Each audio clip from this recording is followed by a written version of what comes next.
for New Jersey.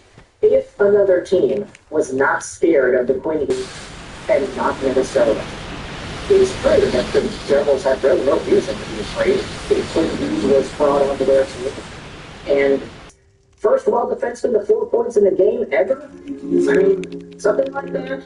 Yeah, no, he does that pretty regularly. He's very, very good at Minnesota.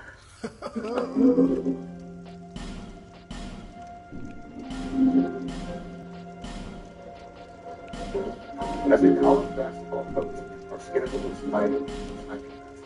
That's why we stay together.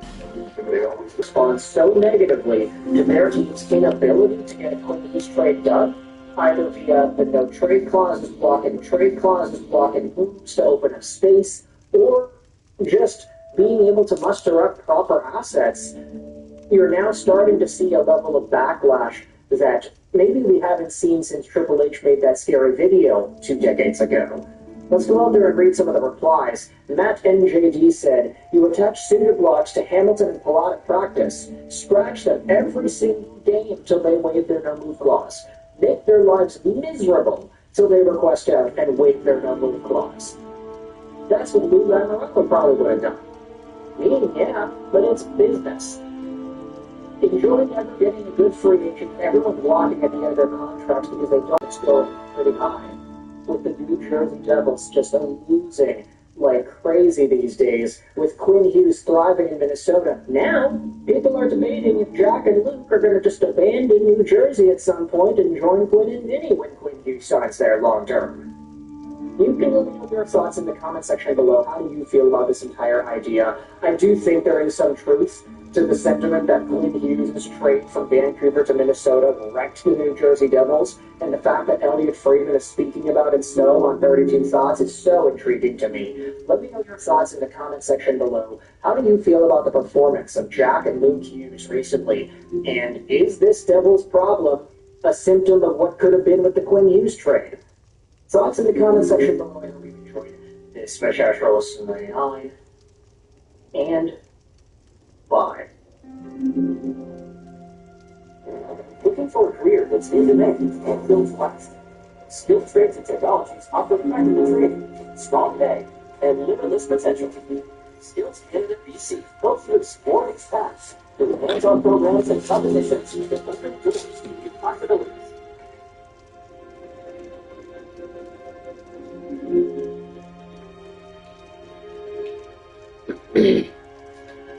All right, welcome back to the forum. Well, I'm forward to the series. All the videos too that I've created, even this one, I kind of like structure everything in a certain way. I've been leveling up when I'm not recording, maybe a little, too much sometimes, but it's all good. Just kind of having fun with the game. Probably gonna start doing more of the main stuff. I've just had a lot of fun, finding all the different bosses in like the first area. And just trying to get everything done, not really feel like 100%, but if I'm going to play and beat this game, I want to experience the full thing. So, love you all, best way as ever. All the likes greatly appreciated. Doing more of this game, just keep it up. And let's get all right, we're back. I'm not going to fight the dragon, I promise you. I will later, though. What I'm going to do in this video, I've already kind of formed, you got enough stuff to buy all the magic different back over here, so we're going to go down first. And then I think it might be coming. I'm taking it for last, but it's pretty settled. We have not done it yet. I would save it for when I get higher level, Would you like to have an incantation? Sure. Alright, we can buy all of this, I'm pretty sure.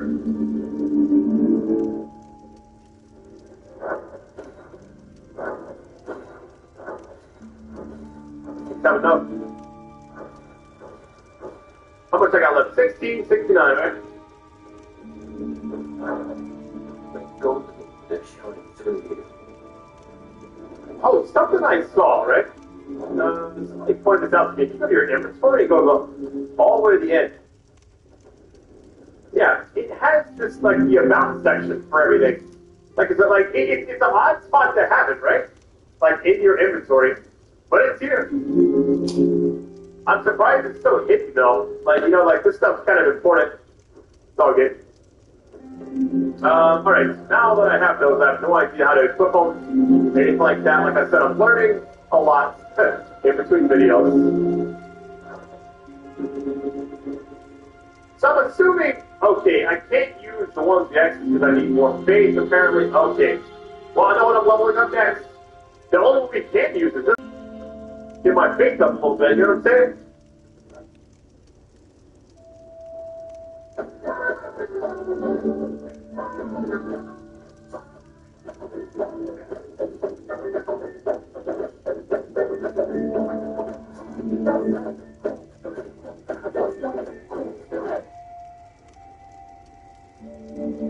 Do you mind if I ask you a question? What do you make? Well, apparently the average person makes 6 burns a year. Makes 7 jokes a day. Makes about 19 people a month. Stay back over here. Part of me was thinking, like, do I do this free cycle now or later? Really just wanted to do it. Get it over with. I know it's something that I need to do. Oh, you got really quick. I want to figure out how to use that. I think that's that. Okay, that's the transmog. Not really transmog. It's more of changing how something looks. Alright, memorize spell. I mean, I can only use 2 of these, right? Look at that one, and then this one. Hold on, do all of these require... Give me a little more time. If they all require just more faith, I'll just make sure to start using that. Let's see, okay. Arcane, 0, Intellect 0. Yeah, it's just faith. If I want to use all of these, I need faith at 12, essentially. Produces a shockwave. Ooh.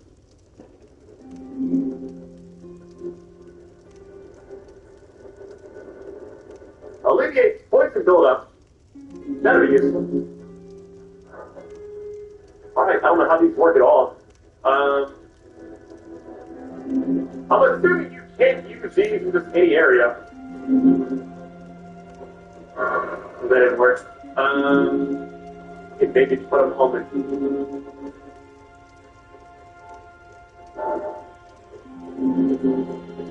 Yeah, they're not something you can roll with quick commands either. I'm not sure. I mean, they're there, but shall we fight this guy?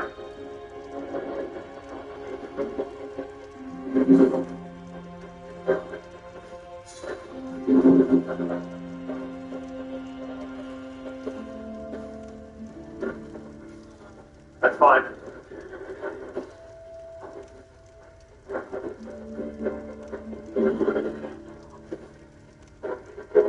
Oh, that should have hit.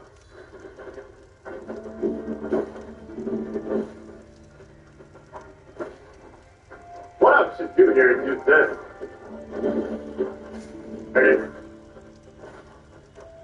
Thank you, kid. I'm going to do it twice, I believe. Put it back up. Really? Now my head is back.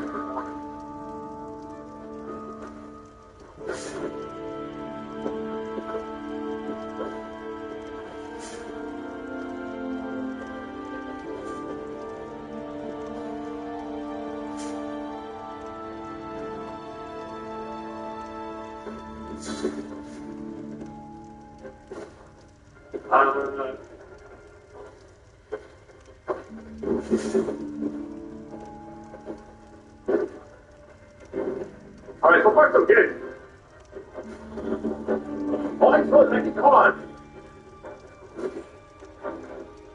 Probably a bad idea.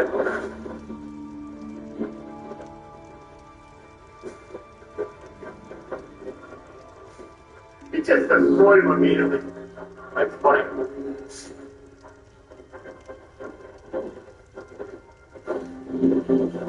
There's a way to do like a little stun thing or whatever.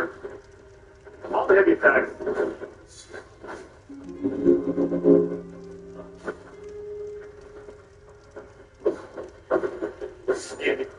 Yeah, I'm telling you, coming back to this later on was a world of difference.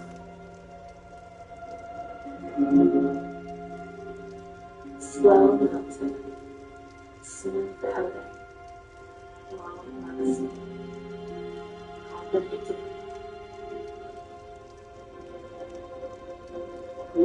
Even how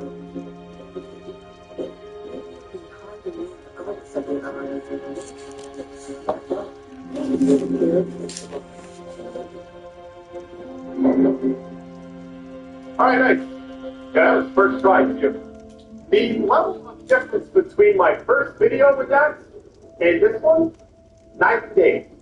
I feel very confident going into the very first main boss fight.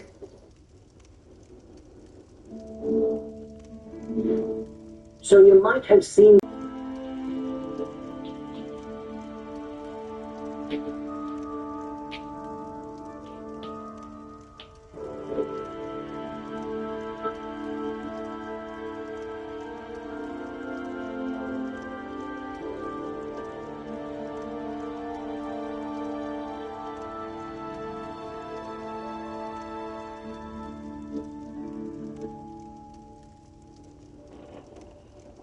Donald, for the last time, I'm telling you that it goes Charmeleon, Wartortle, Mewtwo. The Pokemon Rap goes Charmeleon, Wartortle, Ivysaur, then Mewtwo. Why the hell would Ivysaur be separated from the other middle evolutions of the start? I don't know why, but you're wrong.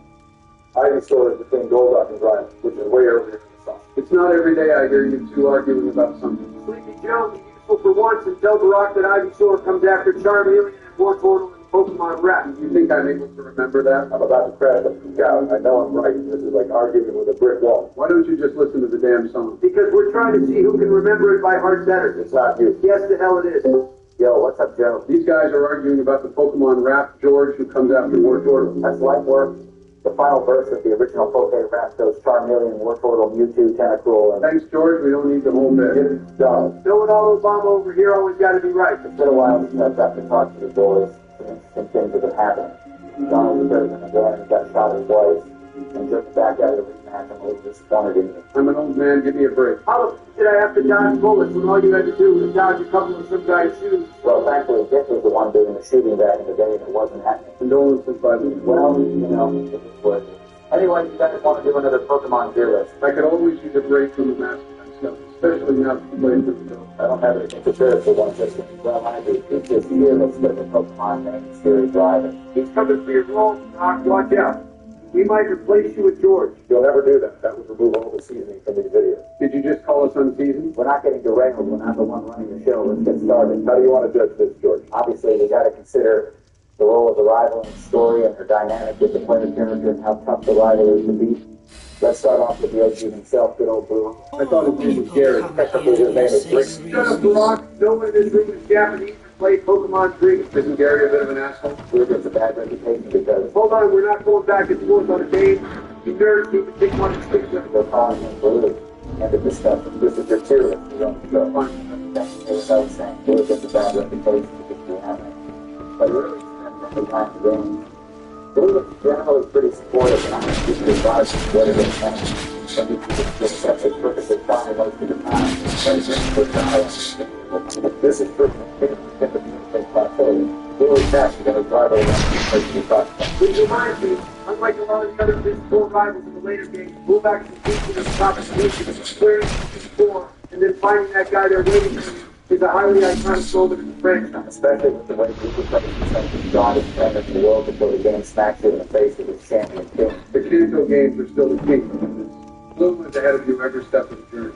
Every time you get to a gym, he's better.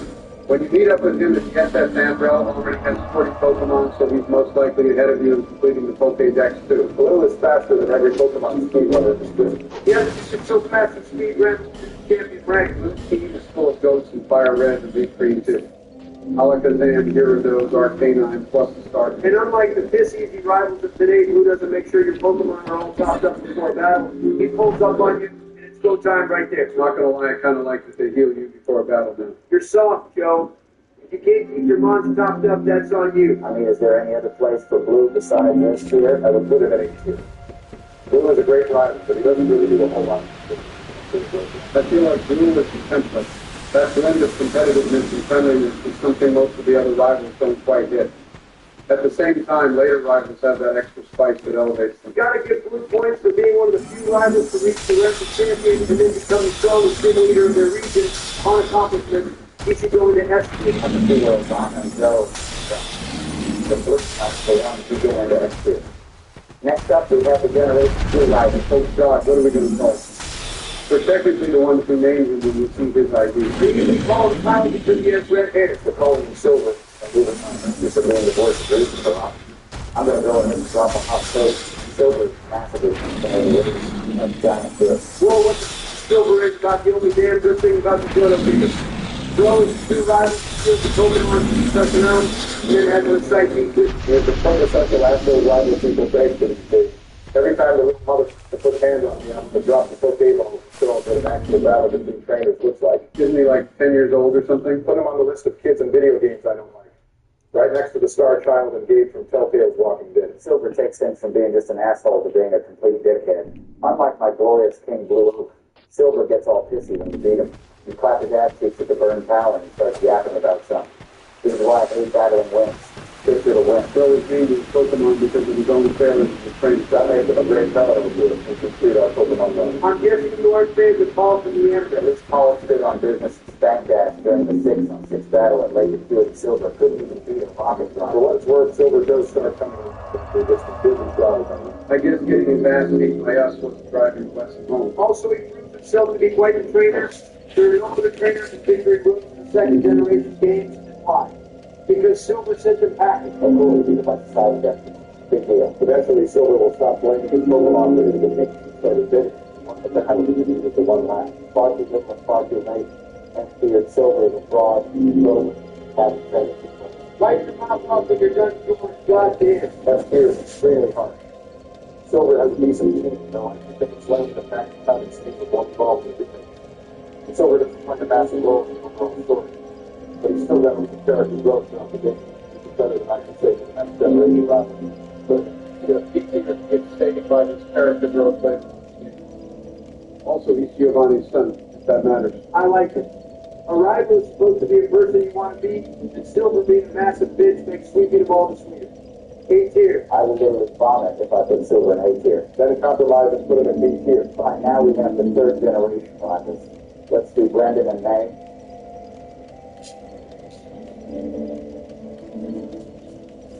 Take charge of your health and remember one doctor recommended multivitamin. Up top, Syndrome. Do it.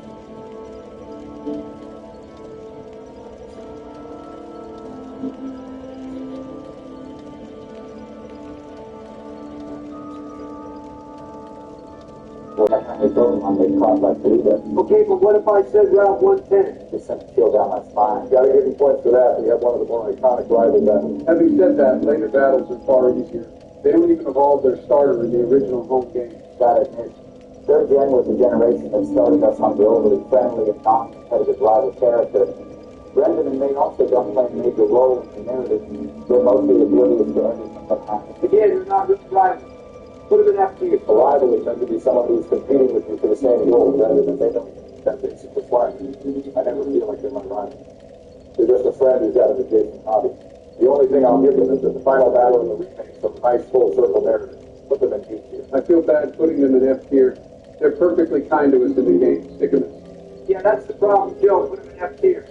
The only good thing about these rivals is their battle team and Omega Ruby and Alpha Sapphire. I'll settle for D tier, and now we can move on to an actual rival narrative with little old Wally. The only thing shorter than this kid is his battle team. People coming in are distracted from the fact that this song loops after about 40 seconds. Hey, not too much on my go-to time. You're a fan of Wally Bear? That is some tricks that are online. Wally can't even catch a Pokemon on his own. He'll beat up with him. Later on, you battle and after some holiday gym. Get crushed. Right. Leading up to Wally going back home to something, promising to get stronger and talented again. Wally makes good on that promise. Everyone behind us comes up and gets all his badges to pull. Finally, Wally started to beat 3 badges behind his drill outfit. Gotta give the little dude points on his game edition with a legit built to kick ass. Remakes are definitely carrying a big time here, but I'll accept it. Because I can't even pretend that it's not fire. Wally doesn't do a whole lot in plot, though. Most of his growth happens without us seeing his direction. The only way you know he's surpassing you is if you actually look at the gym statue. Wally is still the only rival I kind of wish I could canonically lose to. Speak for yourself, I don't take L's anywhere. Except to me, of course. Wally is a solid rival, strong team, unique story arc, decent growth. You should go and see it. Wally over Silver is crazy. I don't care how much you hate it.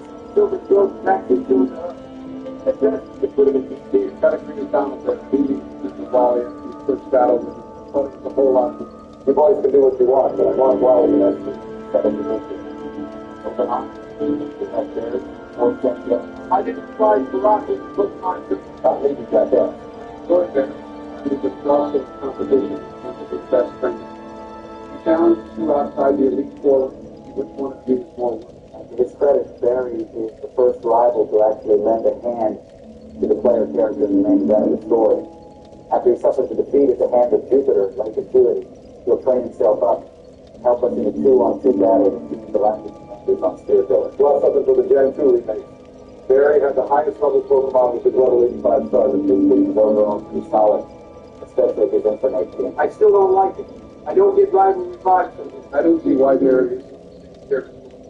Both are friendly, competitive rivals with a good team. Let's not get crazy there, Joe. Barry is good, but no blue. Barry doesn't ascend to the rank of champion like Blue, but neck and neck for the race. On top of his role in the story, I think he can make it up with his figure. We'll put Barry in a pretty great rival in the wrong. I hate where this is going. You always hate it when things don't go your way. Generation 5 rivals are up next. These guys are generally well-liked. But how do they stack up as rivals? The Gen 5 rivals all follow their own character journeys outside of the regular people. Not just merely rivals. She doesn't gather the gym badges, and I swear every time we run into her, we have to help her do something. Unlike Sharon, she doesn't help us battle Team Platinum, even when she gets taken. The Alpha story is mostly about establishing her independence and figuring out what she wants to do in life.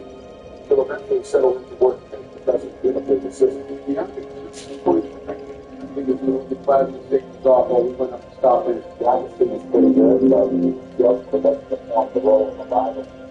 I don't particularly care about beating her.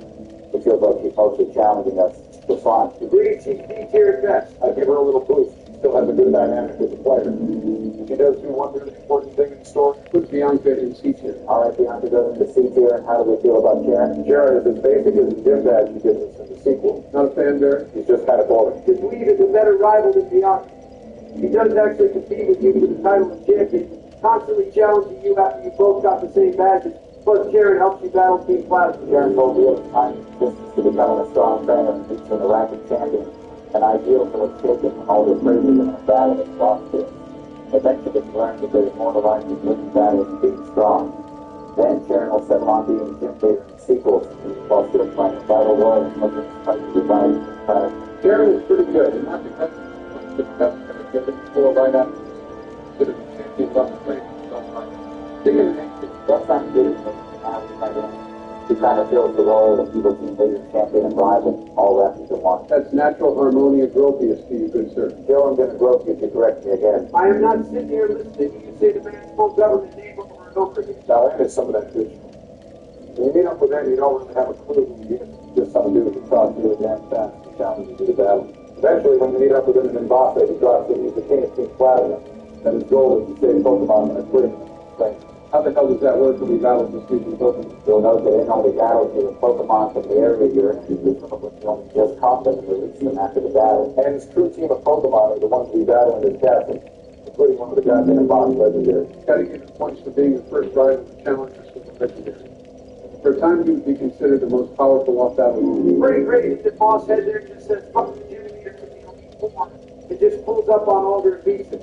Taking role as champion and awaiting us to come battle him to put truth and ideals to the test. Not since Blue has had to the top of the league before us, and the stakes are higher. It's more about the rank of champion. It's about making his way up to the live basis for GT. And his S tier, he behaves as a rival, actively opposed to us.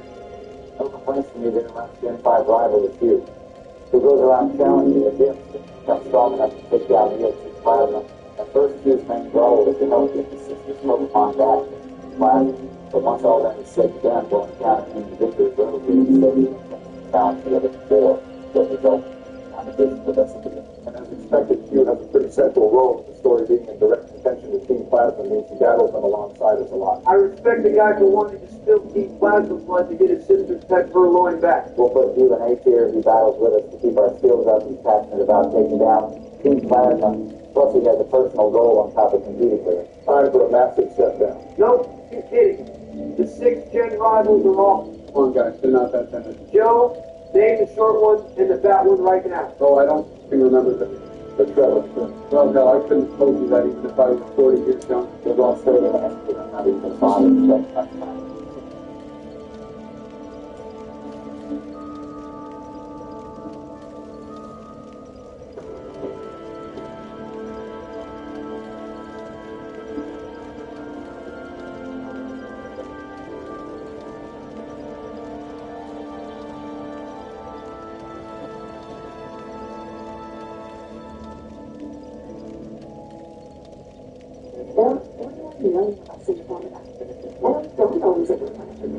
But our system, the rule of law, is good for them.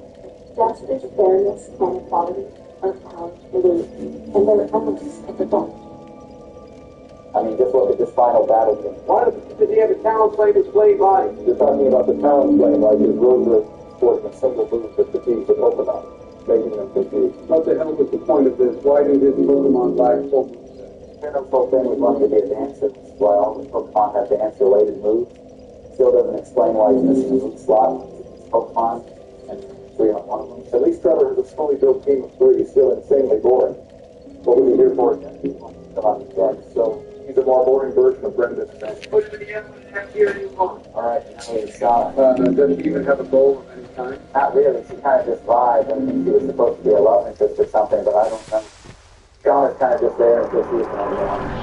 Then she was on the talent that's Fine by me. Her team is mid-2. Calendar, go down to. Do you want to voice the plywood and drill them? I guess they had proper battles. Yeah, setting aside that after he only has 2 moves to go there.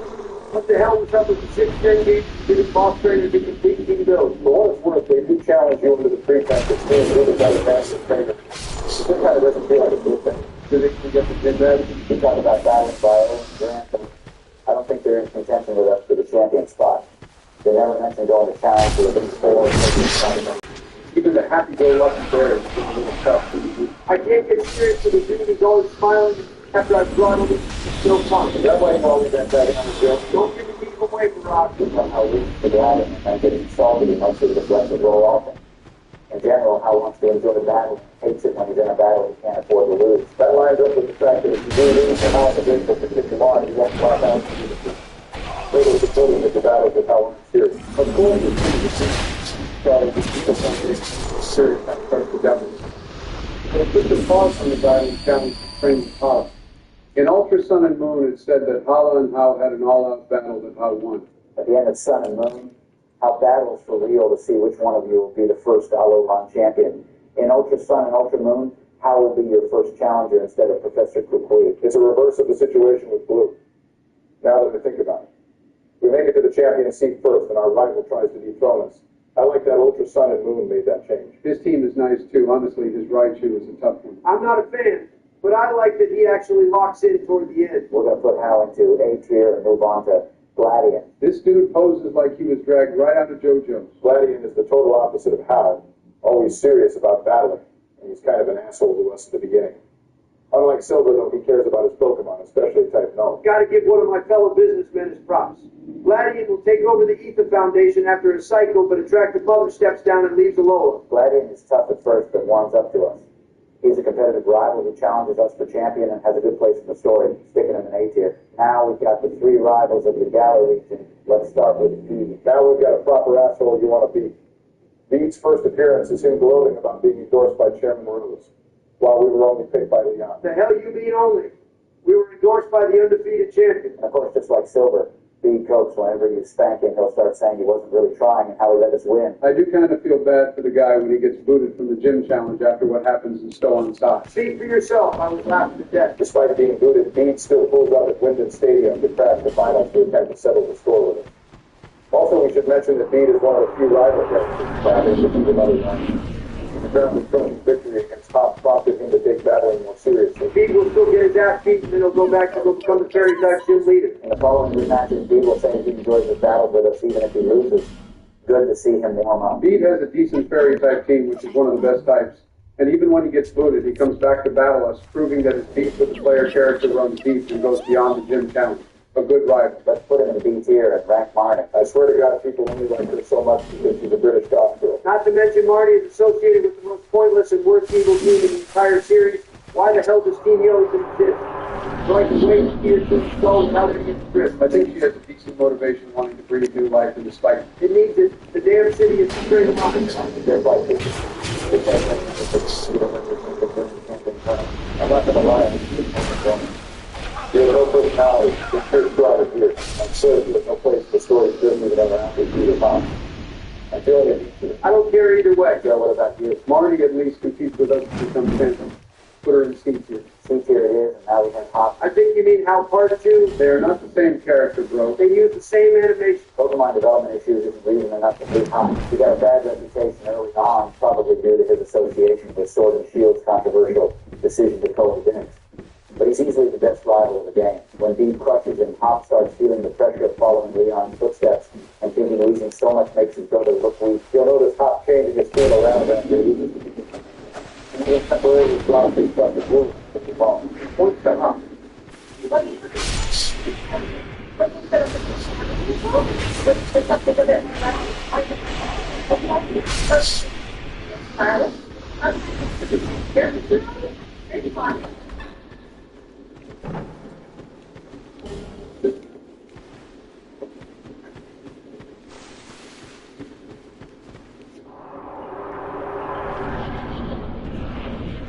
Despite being another typical friendly rival, you can see him getting upset when you beat him in the Champion Cup. We actually get a little look at what the battle meant to him. Hop also stands at our side in the final battle against the Tornados, gaining access to one of the legendary warrior Pokemon. Put him in A tier. B tier is completely too high. I'm with Barry here. Sword and Shield got a lot wrong, but they did good work with Hop. My only real issue with him is that despite being determined to live up to Leon's legacy, he ends up becoming Sonya's assistant. Even some dialogue with him challenging Leon and leaving the results up to the player to interpret would have been nice. Still, though, Hop's pretty alright, and his team shouldn't be underestimated either, especially when he has Zacian. I agree with A tier. Did you guys play the DLC for Sword and Shield? I didn't like Sword and Shield enough to buy it. The guy looked like buying both versions of the same game, buying the same DLC just so I can see both of the rivals. There are some subtle differences between Claire and Avery. Claire plays up more of an innocent act, but is more toxic, which makes sense given that she's a poison specialist. Avery, on the other hand, is more straightforward. Both of them hate the player character for being better than them, and they try to sabotage our attempt to join the battle dojo, and by cheating in the final battle by cutting the field with toxic spikes or psychic terrain. So when they grow to respect our strength and turn over a new leaf, right? Hell no, both of them refuse to congratulate you even when you beat the mustard over. Yeah, too. I'll respect the rival who stands on not being all buddy-buddy with us. I don't know these two. You rank them, George. I'll put Clara and Avery in C tier. They're perfectly serviceable rivals who compete for the same thing as us. There's still room to the player that you can't help but want to obliterate them in every battle, especially when they cheat. Clara becoming toxic spikes is crazy work. Now we've got our rivals from Generation 9, beginning with Arvin. Wait, Arvin is a rival? He has the rival skills being in Pokemon Master EX, just like Anne, Trevor, Tierno, and Shauna. Alright, I guess, but Arvin does not feel like a rival in the slightest. We only battled him twice in the main story.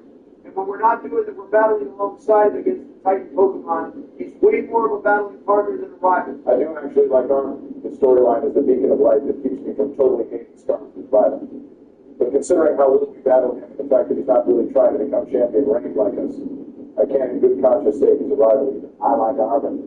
But if he's supposed to be a rival, it's a wide miss. Hell, I bet there's people watching this who don't consider him a rival either. We're going to put Arvin in D tier. And now for our actual rival, we have Mona. Got to immediately point out that Mona's the champion ranked trainer from the Gold Team. They're not battling more than anything else. It's almost a step, like Sun Goku. Unlike the other rivals, Mona is already an established trainer. She got the champion rank at 7. As if I needed another example as to why she is a completely sauceless champion she lost to a 7-year-old, which is young even for Pokemon standards. Basically, all the time with Mona, all under the pretense that she's holding back, as she begins to the threat that a Pokemon development with. Whenever you meet her, she's happy to see how strong you are, and she happens to win, and she just can't feel the battering so well. Do we even get to see her champion roster? I don't think so. But when we become champions ourselves, she insists that we become her rival for life. Even if you say no, she'll press you until you agree, and insist you battle with everything you've got. Well, being a rival deals so much money for the best and people are like to come to go to. Just wants to have fun in a good battle and goes out of the way to make sure the player friends can give that to her. I do like to see it so doctor. I'm feeling confident I'm confident that help us battle depending on the book. I think she's a solid 8. I can agree with that. Now we have Carmine with the 2.5 DLC. Starts off pretty antagonistic and battles us because she's not fond of outside attention to the comic. As time goes on, she warms up to us because our partner is trying against the world. I like most drivers to start off with that sort of see how Carmen softens the player and time. He does kind of black and good in spirit, though, but at the end of the 2.5, most of the battle is fun. There's talk of her being on the same level as the Blueberry Academy in Elite 4. Her team tables in comparison to the Elite 4 kids. I think Grace is just gappy. The Carmine is a character. She has a reachable position as a rival, but also good contact with her brother. They put Carmine in here. Next on the list is Kira, even if letting have a decent relationship goes on. But as things continue, he starts feeling resentment for this after the day meet over conflict. Susan not helped by Carmine, but she survived on the season. Kieran ultimately turns against us because it feels like we're living in a woman's dream. You know, like we're protagonist. Even I'm a little scared by the guy blowing so much for that match Pokemon. He starts acting a fool. Kieran how does you feel this? He becomes a bit of a person. That's valid. You've never seen a brother acting brand new after he's got a clutch time. Kieran fixates on battling, not life alone of it. You don't come on. He rises and runs in Blueberry attacking the pieces of the throat for both of his students. Eventually, Drake, the former Blueberry champion, will call him and take Kieran down the peg. Look at this student's feet. Holy shit. Little bro is not playing around. Despite all the efforts for them to beat him, just to say that they could rock. That's an understatement. All the other states did them. Pro just starts having full blown thumbs down. Once you bring over Bond, you're out of here. Start racing, fighting. I guess it's really against the quiet little guy look out. The next year, Kieran will turn into the attack and they'll resign to be the and start trying to build lives.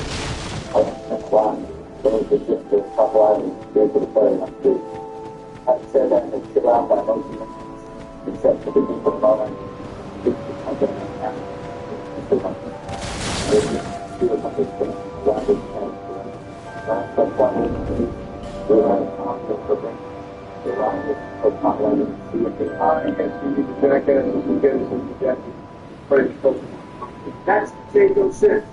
One good night to see if one of them gets 100K, why did they take out a loan? I can see the side, and I'm just going to call them Connie for simplicity's sake. They're the same person. On the race with them to get the rank and became the strongest mega evidence. It is honestly kind of hard to take them seriously, but they can still hold them. Connie made the game and fighting fun. So it really pissed me off is when battling us when the whole world was about to end. To determine who the strongest mega evidence. He wouldn't. They still try to go up and slow and they wanted to be the first one to advance them. To be further wrong, that was probably things that are how that brings us going down. Zygote was worse for them. I guess so, I'm still not going to take advantage. Everyone from Konami's position feel like they're not. I can like that location. Even that role in the story that the leader can be questionable. I didn't see one of the people. They're a B-tier rival at best. Sounds good to me. This is fun. Hey, hold on. Aren't we forgetting someone?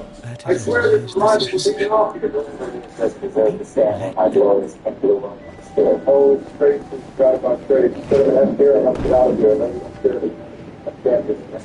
Well, I better let the boys get back to that stuff that goes about so much. It's not spectacular. Good luck. I do that.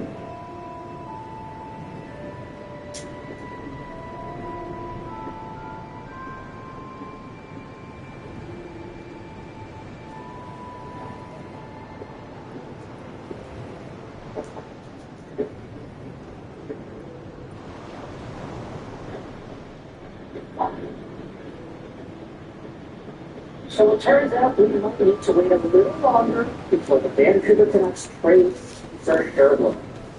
We have some updates to dive into based off of where it seems like Sherwood's going to go, and the timeline.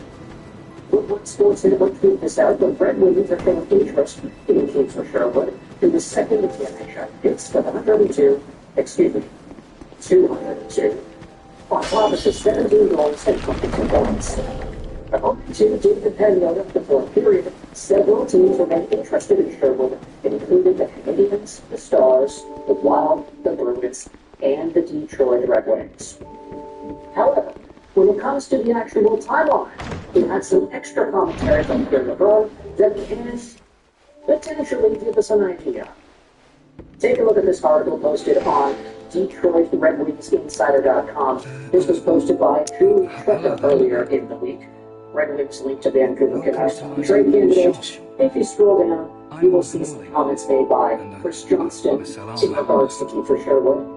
He said there have been some discussions to that end of the offseason, and there's a big gap between where the team and the team have been. If not, of course, we'll be talking about getting traded at some point before the trade deadline. Of course, Johnston is referring to Sherwood's contract negotiation. The guy's making $1.5 million a year till the end of this season, and the Canucks reportedly offered him $4 million a year on an extension, to which he declined, and to which apparently the two sides are far apart. Going back over to the article here, David Pagnotta has some conversations linking Detroit over to Sherwood, and then you have this.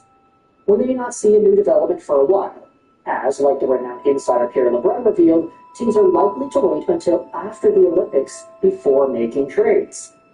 What I'm hearing at an increasing rate here is that some contenders are hoping to wait until after the Olympics to make their major move before the trade deadline.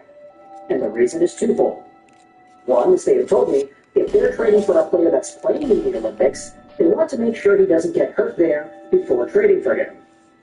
But two, they themselves, most contenders, have players going to Milan.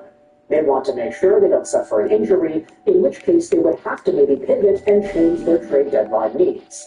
So, teams are hoping to wait to make their major move. What does this tell you about the current state of Kiefer Sherwood and his trade status? Does that change some of the teams in the city that are probably most likely involved in this move? You can thoughts in the comment section below. Where do you think Sherwood will go for the two? Do you think the music will host? And what's the plan starting to do to trade itself and whatever contract extension it gets? Early reports suggesting that some of these teams might be interested in trading for Sherwood to keep an extension in place, but that was reported about a week ago. It's Jim Cricket in the National Hockey League, especially the still out there, and eventually establish themselves as playoff teams. Teams like the Red Wings and the Canadiens, they're in a playoff spot, but I don't think Red Wings fans are chomping at the bit to immediately say, yeah, it's guaranteed they're in this year. I think there's so much trouble over the past 3 years of Red Wings hockey that I can understand if Wings fans don't want to declare it until it's officially confirmed. But with this in mind, teams like the Canadiens, the Stars, the Wild, the Bruins, and the Red Wings, they could stand to be in the final. It's not on wood. Any of these teams suffer some big injuries to their top players or to any of their regular players at Milan, then it might open the door to an increased need for a Kiefer Sherwood acquisition if there are some other teams that can both align this. If multiple teams start calling Vancouver up and asking for Sherwood, then maybe we can see the Canucks get to the first round asking price that they've been tossing out there. Other insiders have already noted if the Vancouver Canucks receive the first in an offer for Sherwood, the trade will be done by now. But that hasn't happened yet, so a lot of Canucks fans themselves included are back to worried. Probably the Vancouver Canucks going to hold on to Sherwood because they're not getting the last that they want out of this guy in the trade. It goes on to what happened with Brock Besson last year. After all, they're out there and saying, oh, the team, oh, the offers that I have received, I'm not going to be able to fill my face. So, go back and thanks. It's almost as a moving trade. Delivering themselves in a position where you want to make these kinds of moves is more important to the fan base than actually getting the proper return. I understand that you don't want to get things, you don't want to lose out on guys that have people say they get from the confidence.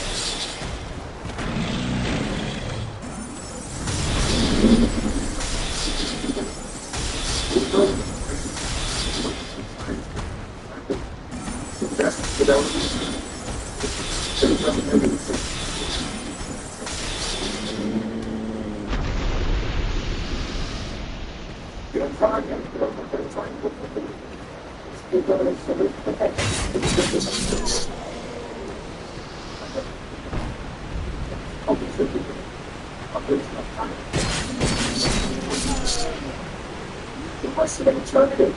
The real reason for song and dance at the off season, until the very last second, then someone's going to sign off essay, and you then do that because you ended up being pushed into the back and all that, the girl from Philadelphia. They could just move back to Broad when they realize they couldn't get the center of the wanted. It's going to allow them to move there. I assume that people will get their needs met.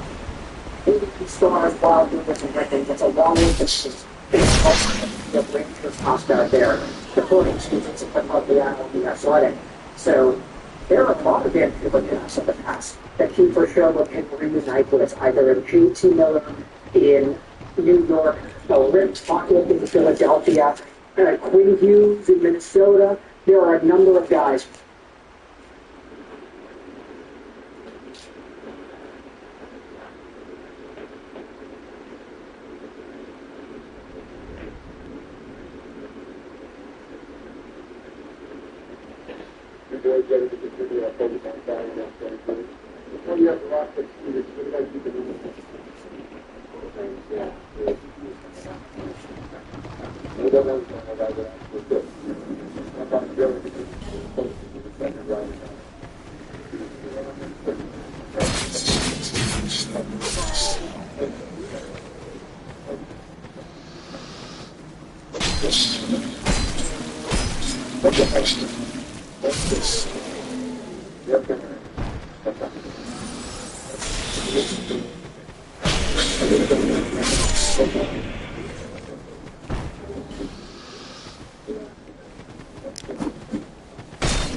some everything is different.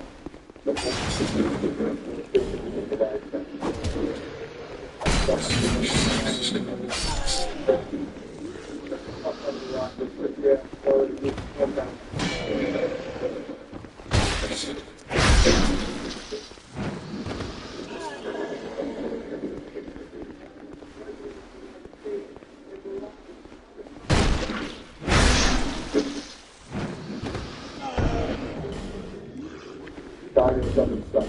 I know, look, another fucking leader. So great news, fucking good. Honestly, I don't have any trust that you'll be able to beat Brock's video when you literally struggle against a random fucking leader. Shut the fuck up. I'm literally going to take this fucking leader for breakfast for us to do.